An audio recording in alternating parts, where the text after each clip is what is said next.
नमस्कार दोस्तों, स्वागत है आपका जीके लाइव पाठशाला में।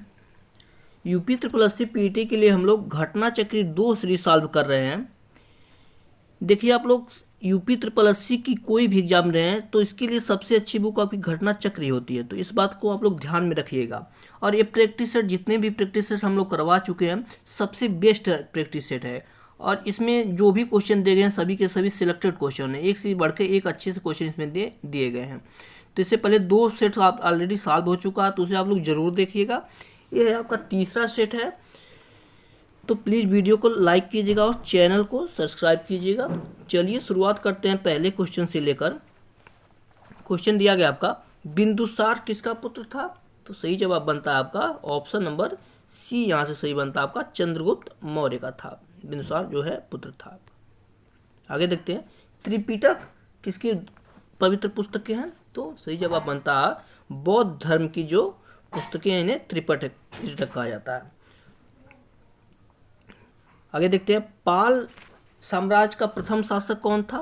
तीसरा क्वेश्चन, तो सही जवाब बनता है ऑप्शन नंबर ए सही होता है, यहाँ से गोपाल होता है। देखिए, जब हम लोग सॉल्व कर रहे थे अंकित भाटी सर की प्रैक्टिस से, तो हमने गलती से गोपाल की जगह कोई दूसरा लगा दिया था, तो बहुत क्रिटिसाइज हुआ था, तो आप लोग ध्यान रखिएगा, वो गलती से निकल गया था। अगले क्वेश्चन पर आते हैं, भारत पर शासन करने वाला पहला मुस्लिम राजवंश कौन था? चौथा क्वेश्चन है, तो सही जवाब बन जाता है आपका ऑप्शन नंबर बी सही होता है, यहाँ से गुलाम वंश था आपका। ऑप्शन नंबर बी सही हो जाएगा, गुलाम वंश हो जाएगा। उसके बाद खिलजी आया था, फिर तुगलक आया था, उसके बाद लोदी आया था।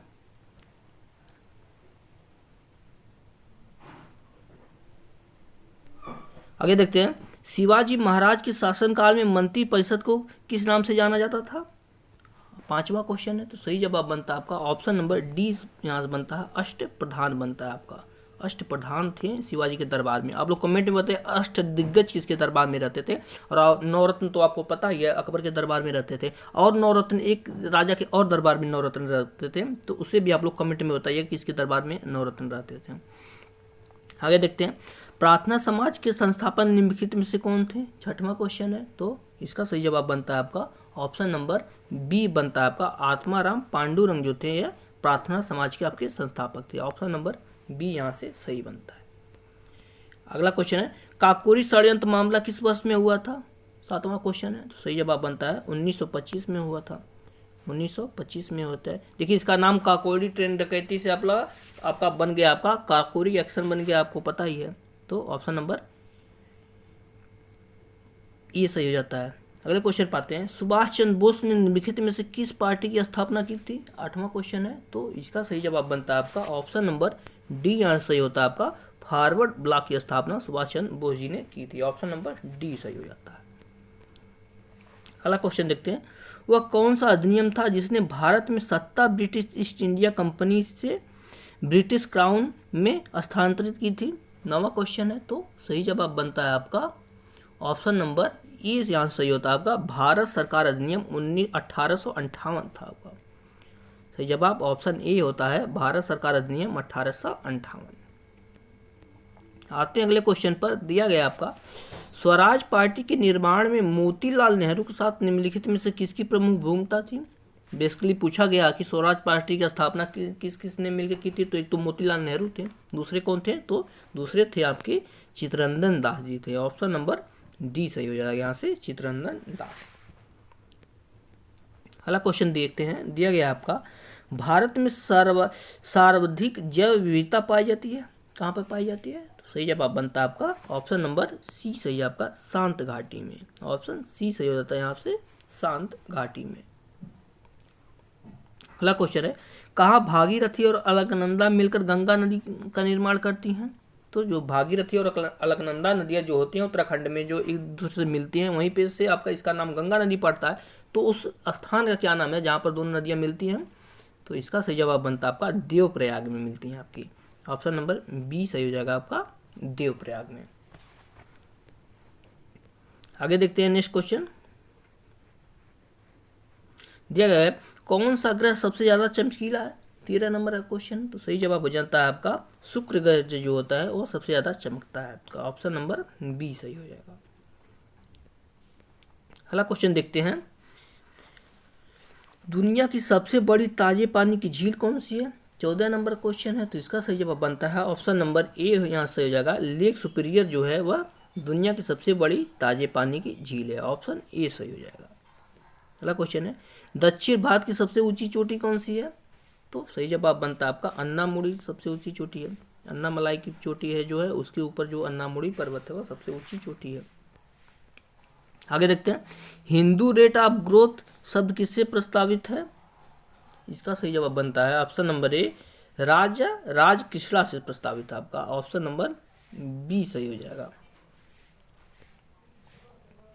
राज कृष्णा ने इसे प्रस्तावित किया था। आते हैं अगले क्वेश्चन पर, भारत के किसी क्षेत्र में सामान्यतः किस प्रकार की बेरोजगारी पाई जाती है? तो सही जवाब बनता है आपका प्रच्छन्न बेरोजगारी पाई जाती है, आपका ऑप्शन नंबर सी सही हो जाएगा। प्रच्छन्न बेरोजगारी से अदृश्य बेरोजगारी भी कहते हैं, और इसमें क्या होता है कि काम कम रहता है और लोग अधिक रहते हैं, उसमें लगे रहते हैं, तो पता भी नहीं चलता कि वो लोग बेरोजगार हैं, लेकिन वो लोग बेरोजगारी का सामना करते रहते हैं। आते अगले क्वेश्चन पर, भारत में हरित क्रांति के जनक किसे कहा जाता है? सही जवाब बनता है option number B, M S. Swaminathan जो है भारत के हरित क्रांति के जनक कहलाते हैं। और विश्व में हरित क्रांति के जनक कौन कहलाते हैं, तो आप लोग कमेंट में जरूर बताइएगा। अगला देखते हैं, श्वेत क्रांति का संबंध किससे है? तो इसका सही जवाब बनता है आपका दूध उत्पादन से है, आपका दूध उत्पादन से आपका श्वेत क्रांति का संबंध है आपका। आगे देखते हैं, वित्तीय वर्ष 2022-23 में राजकोषीय घाटे का अनुमान कितना है? 20 नंबर का क्वेश्चन है, तो सही जवाब बनता है आपका ऑप्शन नंबर डी बनता है। जीडीपी का 6.4% है घाटे का अनुमान है आपका, ऑप्शन नंबर डी यहाँ से सही हो जाएगा। अगला क्वेश्चन देखते हैं, संविधान के 73वें संशोधन द्वारा पंचायतों को निर्दिष्ट किए जाने वाले कार्य निम्नलिखित में वर्णित हैं, इसमें वर्णित हैं, तो इसका सही जवाब बनता है ऑप्शन नंबर ए हो जाएगा। 11वीं सूची में है आपका ऑप्शन नंबर ए यहाँ से सही होता है, 11वीं सूची में ऑप्शन ए सही हो जाएगा। अगला देखते हैं, यदि सरकार राज्यसभा में पराजित हो जाए तो क्या होगा?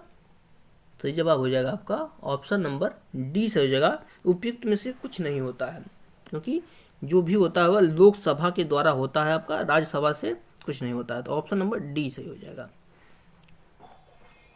आगे देखते हैं, अगला क्वेश्चन दिया गया आपका, राष्ट्रपति के उम्मीदवार के लिए क्या क्या आवश्यक नहीं है? 23 नंबर क्वेश्चन है, तो सही जवाब हो जाएगा आपका ऑप्शन नंबर बी, लोकसभा का सदस्य निर्वाचित होने के लिए अर्हता ये कोई जरूरी नहीं है। बाकी पढ़ा लिखा हो, भारत का नागरिक हो, दिवालिया पागल न हो, ये सब तो आम चीज़ें हैं। और उसकी आयु देखिए, मुख्य चीज़ ये है कि उसकी आयु 35 वर्ष पूरी होनी चाहिए। अगला देखते हैं, निम्नलिखित युग में कौन सुमेलित है? 24 नंबर का क्वेश्चन है, तो सही जवाब बन जाता है सुमेलित नहीं है। देखिए नहीं की बात की गया, पेपर में बार बार यही हाँ और नहीं में लोग कन्फ्यूज हो जाते हैं। 24 नंबर क्वेश्चन सही जवाब हो जाएगा आपका ऑप्शन नंबर डी सही है, कि भाग 5 में आपके मौलिक कर्तव्य का वर्णन नहीं है। आपका मौलिक कर्तव्य किस में है? भाग आपके 4 में है, आपका ऑप्शन नंबर डी यहाँ से सही हो जाएगा। 4 क की बात की जा रही है, जो मौलिक कर्तव्य है आपका। देखते हैं, लोकसभा के लिए चुनाव में निर्वाचित होने के लिए किसी व्यक्ति के लिए न्यूनतम आयु कितनी होनी चाहिए? 25 नंबर का क्वेश्चन है, तो लोकसभा में निर्वाचित के लिए कितनी होनी चाहिए? सही जवाब बनता है आपका ऑप्शन नंबर सी, 25 वर्ष होनी चाहिए, 25 वर्ष आपकी होनी चाहिए। राज्यसभा की बात की जाए तो वहाँ 30 वर्ष होनी चाहिए। आगे देखते हैं, न्यूटन का पहला नियम किस रूप में जाना जाता है? 26 नंबर क्वेश्चन सही जवाब बनता है आपका ऑप्शन नंबर सी, जड़त्व का नियम। न्यूटन के फर्स्ट लॉ को जड़त्व का नियम बोलते हैं, और इसे और एक नियम और बोलते हैं, आप लोग कमेंट में बताइए किसका नियम बोलते हैं इसे? गैलीलियो के नियम भी बोलते हैं क्या? अगला क्वेश्चन है, प्रति सेकंड होने वाले दोलनों की संख्या को क्या कहा जाता है? 27 नंबर क्वेश्चन, तो सही जवाब हो जाएगा आपका ऑप्शन नंबर ए सही हो जाएगा, आवृत्ति बोलते हैं। प्रति सेकंड में जो दोलन होते हैं उसे आवृत्ति बोलते हैं, ऑप्शन नंबर ए सही हो जाएगा। अगला क्वेश्चन देखते हैं, न्यूलैंड्स के अष्टक नियम के अनुसार निम्नलिखित में से किसमें सोडियम के समान गुण होते हैं? तो इसका सही जवाब बनता है ऑप्शन नंबर डी, लिथियम में, ऑप्शन डी से हो जाएगा आपका लिथियम में। अगला क्वेश्चन देखते हैं, दूध में पाए जाने वाला मुख्य प्रोटीन कौन सा है? 29 क्वेश्चन है, तो सही जवाब होता है आपका कैसीन है, आपका ऑप्शन नंबर डी यहाँ से सही हो जाएगा आपका कैसीन। अगला क्वेश्चन, बेरी बेरी रोग निम्नलिखित में से किसकी कमी के कारण होता है? 30 नंबर का क्वेश्चन। तो सही जवाब बनता है आपका विटामिन B1 के कारण आपका बेरी बेरी होता है। ऑप्शन बी सही है, विटामिन B1। यहाँ से मैथ को स्किप करेंगे, PDF में आपको मैथ साथ में मिलेगा, तो आप लोग टेलीग्राम चैनल जरूर ज्वाइन कीजिएगा। आगे देखते हैं, 36 नंबर क्वेश्चन दिया गया है, उत्तरायण का विलोम क्या होगा? तो सही जवाब बनता है आपका ऑप्शन नंबर सी, दक्षिणायन होगा। आपका दक्षिणायन होगा उत्तरायण का, ऑप्शन नंबर सी यहाँ से सही हो जाएगा। अगला क्वेश्चन है, वह स्त्री जिसका पति परदेश गया हो, वाक्य के लिए एक शब्द कौन सा है? तो सही जवाब हो जाएगा आपका प्रोषित पतिका कहलाती है वह स्त्री। ऑप्शन नंबर सी यहाँ से सही हो जाएगा आपका प्रोषित पतिका। आगे देखते हैं, निम्नलिखित में से यमुना का पर्यायवाची शब्द नहीं है। 38 नंबर क्वेश्चन। तो सही जवाब हो जाएगा कुलंकसा जो है वह यमुना की पर्यायवाची नहीं है, बाकी कृष्णा, अर्कजा, हंससुता ये सब आपकी यमुना की पर्यायवाची हैं। ऑप्शन नंबर यहाँ से डी सही हो जाएगा। आगे देखते हैं, दिया गया आपका प्रयोजन का समानार्थी शब्द नहीं है। 39 नंबर क्वेश्चन है, तो इसका सही जवाब हो जाएगा आपका ऑप्शन नंबर डी, प्रयोजन का समानार्थी शब्द आपका नियोजन नहीं है। ऑप्शन नंबर डी से हो जाएगा आपका नियोजन नहीं है। बाकी हेतु भी होता है, उद्देश्य भी होता है और लक्ष्य भी होते हैं। अगला क्वेश्चन दिया गया आपका बहिष्कार का संधि विच्छेद क्या है? तो इसका सही जवाब हो जाएगा 40 नंबर क्वेश्चन का ऑप्शन नंबर सी से हो जाएगा आपका बहिधन कार होता है आपका बहिष्कार। ऑप्शन नंबर डी से होगा 40 नंबर क्वेश्चन का। देखते हैं 51 नंबर क्वेश्चन दिया गया करंट अफेयर से क्वेश्चन है का जुलाई 2022 में संपन्न टेनिस की ग्रैंड स्लैम प्रतियोगिता विंबलडन 2022 के पुरुष एकल खिताब किसने जीता है? तो इसका सही जवाब बनता है आपका ऑप्शन नंबर बी, नोवाक जोकोविच ने जीता है आपका नोवाक जोकोविच। ऑप्शन नंबर बी सही है। कमेंट में बताइए आप लोग किस देश के निवासी हैं ये। आगे देखते हैं कि भारतीय प्रौद्योगिकी संस्थान के शोधकर्ताओं द्वारा कैंसर का पता लगाने हेतु पियोट नामक एक कृत्रिम बुद्धिमत्ता आधारित उपकरण विकसित किया गया है। तो सही जवाब हो जाएगा आपका 52 नंबर क्वेश्चन का। देखते हैं ऑप्शन क्या दिया गया है यहाँ पर। तो सही जवाब यहाँ से हो जाएगा आपका option number A, IIT Madras ने किया। आपका ऑप्शन ए यहाँ से सही हो जाएगा आपका IIT मद्रास ने किया है। आगे देखते हैं, जम्मू एवं कश्मीर में रतले जल विद्युत परियोजना का निर्माण किस नदी पर किया जा रहा है? रतले जल विद्युत परियोजना आपकी बन रही है आपकी चिनाब नदी पर। आपकी ऑप्शन नंबर सी से हो जाएगा यहाँ पे चिनाब नदी पे बन रही है। आगे देखते हैं, जुलाई 2022 में किस भारतीय अर्थशास्त्री को अंतर्राष्ट्रीय मुद्रा कोष के पूर्व मुख्य अर्थशास्त्रियों की दीवार में शामिल किया गया है? तो सही जवाब हो जाएगा 54 नंबर क्वेश्चन का option number D, Gita Gopinath ji को चुना गया आपका IMF के मुख्य अर्थशास्त्री के रूप में। ऑप्शन नंबर डी सही हो जाएगा। अगला क्वेश्चन है, अप्रैल 2022 में भारत के पहले 99.999% शुद्ध हरित हाइड्रोजन पायलट संयंत्र की शुरुआत कहाँ की गई है? तो इसका सही जवाब हो जाएगा आपका ऑप्शन नंबर बी सही हो जाएगा जोरहाट में की गई है। आपकी ऑप्शन बी सही हो जाएगा आपका जोरहाट में की गई है। अगला क्वेश्चन है, जुलाई 2022 में किसे पीयूष गोयल के स्थान पर G20 के लिए भारत का नया शेरपा चुना गया है? तो इसका सही जवाब होता है आपका 56 नंबर क्वेश्चन का option number D, Amitabh Kant ji को चुना गया आपका अमिताभ कांत जी को। ऑप्शन नंबर डी सही हो जाएगा।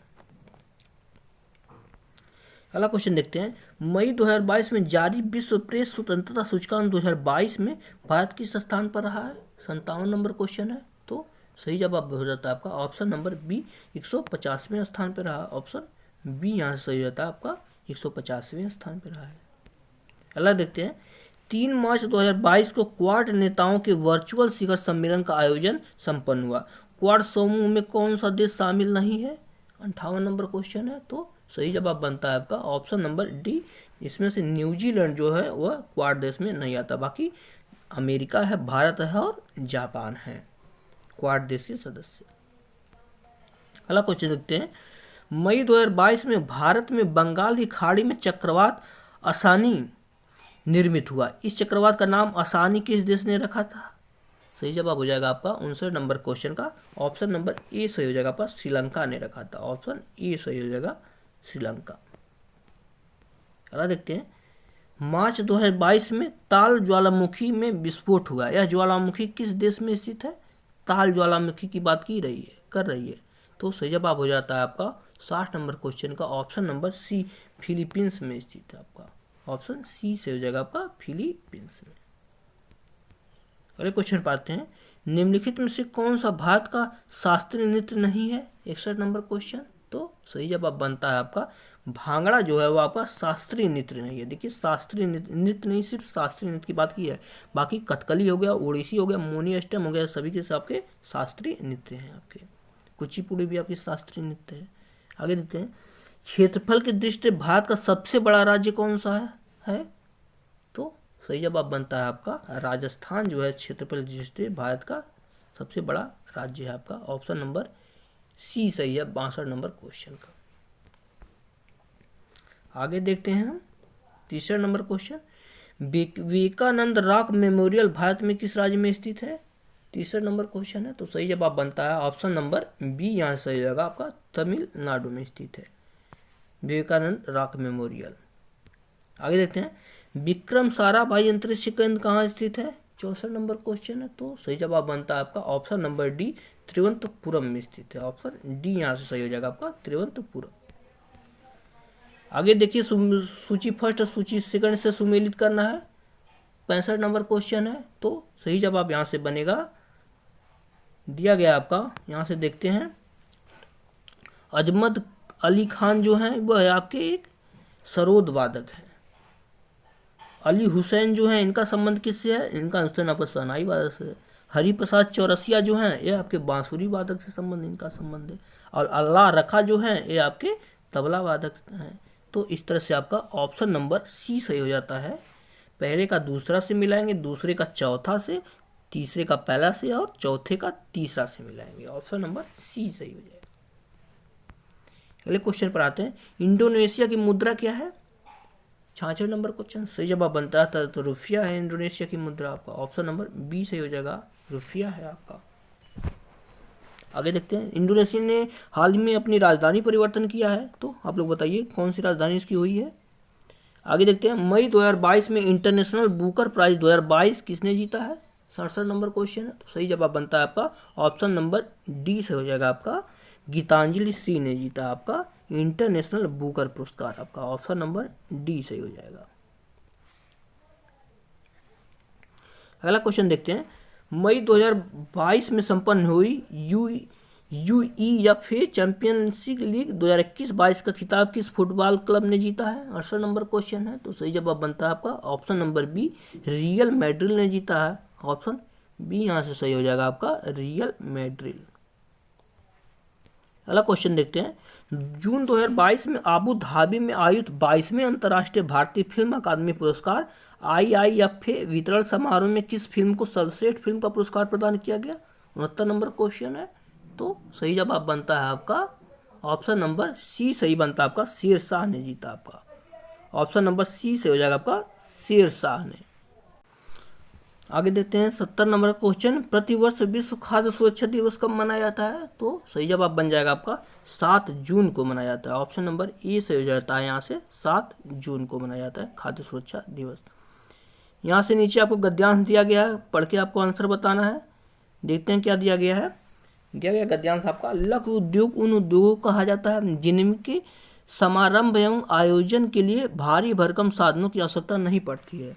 वे थोड़े से स्थान पर थोड़ी पूंजी और अल्प साधनों से ही आरंभ किए जा सकते हैं, फिर भी उनसे सुनिश्चित ढंग से अधिकाधिक लाभ प्राप्त करने के देश की निर्धनता, गरीबी और विषमताओं को एक सीमा तक लड़ा जा सकता है। अपने आकार, प्रकार तथा साधनों की लघुता व अल्पता के कारण ही इस प्रकार के उद्योग धंधों को कुटीर उद्योग भी कहा जाता है। इस प्रकार के उद्योग धंधे अपने घर, आगे देखते हैं अगले पेज पे क्या दिया गया है, अपने घर में भी आरंभ किए जा सकते हैं और अपने सीमित साधनों का सदुपयोग करके आर्थिक लाभ कमाया जा सकता है और सुखी समृद्ध बना जा सकता है। भारत जैसे देश की तो इस प्रकार के लघु उद्योग की महत्व भी बढ़ जाता है, क्योंकि यहाँ युवाओं की बहुत बड़ी संख्या बेरोजगार है। इसी कारण महात्मा गांधी ने मशीनीकरण का विरोध किया था। उनकी यह स्पष्ट धारणा थी कि लघु उद्योगों को प्रश्रय देने से लोग स्वावलंबी बनेंगे। मजदूर किसान फसलों की बुआई कटाई से फुर्सत पाकर अपने खाली समय का सदुपयोग भी करेगा। इस प्रकार आर्थिक समृद्धि तो बढ़ेगी ही, साथ ही लोगों को अपने घर के पास रोजगार भी मिल सकेगा। ये आपका गद्यांश था। इसके बाद क्वेश्चन कैसे बनते हैं देखते हैं। दिया गया का उन उद्योग को लघु उद्योग कहा जाता है। किन उद्योगों को कहा जाता है? तो सही जवाब हो जाएगा ऑप्शन नंबर ए यहाँ सही हो जाता है। जो कम साधनों से शुरू किया जा सकते हैं, जो कम साधनों से शुरू किया जाता है उसे लघु उद्योग बोला जाता है। ऑप्शन नंबर ए सही हो जाएगा। आगे देखते हैं, मशीनीकरण से तात्पर्य क्या है? 72 नंबर क्वेश्चन आपका, मशीनीकरण से क्या तात्पर्य है? तो सही जवाब बनता है आपका ऑप्शन नंबर बी, मशीनों का अधिकाधिक उपयोग जो है मशीनीकरण कहलाती है। ऑप्शन नंबर यहाँ से बी सही हो जाएगा। आगे देखते हैं, लघु उद्योगों को प्रश्रय देने का संदर्भ में गांधी जी की क्या धारणा थी? तो सही जवाब हो जाएगा ऑप्शन नंबर डी, लोगों को आर्थिक रूप से आत्मनिर्भर बनाया जा सके। ऑप्शन नंबर डी सही हो जाएगा आपका ऑप्शन नंबर डी। अगला देखते हैं, भारत जैसे देश के लिए लघु उद्योग धंधों का महत्व क्यों बढ़ जाता है? 74 नंबर क्वेश्चन है। तो सही जवाब बनता है आपका ऑप्शन नंबर ए, क्योंकि यहाँ बहुत से लोगों को काम की जरूरत है। ऑप्शन नंबर ए सही हो जाएगा आपका 74 नंबर क्वेश्चन का। आगे देखते हैं, गद्यांश के अनुसार प्रश्रय शब्द का भाव क्या है? 75 नंबर क्वेश्चन है। तो सही जवाब बन जाता है ऑप्शन नंबर ए सही बन जाता है आपका संरक्षण देना। ऑप्शन ए सही हो जाता है यहाँ से संरक्षण देना। आगे आपका दूसरा नंबर गद्यांश है। गद्यांश को देखते देखिए, हिंदी में विशेष ध्यान आपका गद्यांश पे रहना चाहिए। यहाँ से सारे क्वेश्चन आपके सही होने चाहिए, क्योंकि यही आपके नंबर अच्छे दिलाएंगे। दिया गया है गद्यांश, हमें स्वतंत्र हुए 15 वर्ष ही हुए थे कि पड़ोसी चीन ने हमारी पीठ में छुरा भोंक दिया। उत्तरी सीमा की सफ़ेद बर्फीली चोटियां शहीदों के खून से सनकर लाल हो गईं। हजारों माओं की गोदें सूनी हो गईं। हजारों की मांग का सिंदूर पुछ गया और लाखों अभागे बच्चे पिता के प्यार से वंचित हो गए। गणतंत्र दिवस निकट आ रहा था। देश का माहौल पस्त था। कोई उमंग नहीं रह गई थी पर्व मनाने की। तब यह सोचा गया कि जानी मानी फिल्म हस्तियां आयोजन में शामिल हों तो भीड़ उमड़ेगी। वहाँ कोई ऐसा गीत प्रस्तुत हो जो लोगों के दिलों को छूकर उन्हें झकझोर सके। चुनौती फिल्म जगत तक पहुंची। एक नौजवान गीतकार प्रदीप ने चुनौती को स्वीकार, आगे देखते हैं क्या दिया गया है, का मन बनाया और गीत लिखना शुरू किया। लेकिन सुर और स्वर के बिना गीत क्या? संदीप संगीत के निर्देशक सी रामचंद्र के पास पहुंचे। उन्हें गीत पसंद आया और रक्षा मंत्रालय को सूचना दी गई। 26 जनवरी का शुभ दिन आया। लाखों की भीड़ बड़ी उत्सुकता से प्रतीक्षा कर रही थी। तब तक जो धुन बज रही थी वह हटी और थोड़ी देर शांति रही। तभी उस शांति को चीरता हुआ लता मंगेशकर का वेदना और चुनौती स्वर सुनाई पड़ा। ये मेरे वतन के लोगों, जरा आंख में भर लो पानी। समय जैसे थम गया। सभी के मन एक ही भाव, एक ही रस में डूब गए। गीत समाप्त हुआ तो लगभग 2 लाख लोग सिसक रहे थे। आंसू थे कि थमते ही न थे। देखिए मेरे भी रोए खड़े हो गए इसे पढ़ के। क्वेश्चन दिया गया इसके बाद, ये मेरे वतन के लोगों गीत के बारे में क्या सच नहीं है? 76 नंबर क्वेश्चन। सही जवाब बनता है मन्ना डे ने सुर दिया। आपका सही जवाब हो जाएगा आपका ऑप्शन नंबर ए सही हो जाएगा। अगले क्वेश्चन पर आते हैं, भारत में 26 जनवरी का पर्व मनाने की उमंग न रहने का कारण था?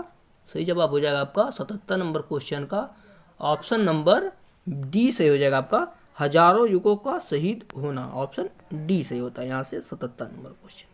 आगे देखते हैं, रक्षा मंत्रालय को क्या सूचना दी गई होगी? 78 नंबर क्वेश्चन है। तो सही जवाब हो जाएगा आपका ऑप्शन नंबर बी सही जगह गीत प्रस्तुत करने की चुनौती को स्वीकार करना। ऑप्शन बी सही हो जाएगा 78 नंबर क्वेश्चन। आगे देखते हैं, पीठ में छुरा भोंकने का अर्थ क्या है? 79 नंबर क्वेश्चन। तो सही जवाब बनता है आपका विश्वासघात करना। आपका ऑप्शन बी सही है। देखिए गद्यांश से कुछ क्वेश्चन, 1-2 क्वेश्चन आप लोग गद्यांश पढ़ना पड़ेगा, नहीं तो कुछ गद्यांश में लगभग 2 से 3 क्वेश्चन, 5 क्वेश्चन में 2 से 3 क्वेश्चन ऐसे होते हैं जिसे हम क्वेश्चन पढ़कर ही आंसर दे सकते हैं। उसमें गद्यांश पढ़ने की जरूरत भी नहीं पड़ेगी। तो इस बात तो आपको ध्यान रखना है।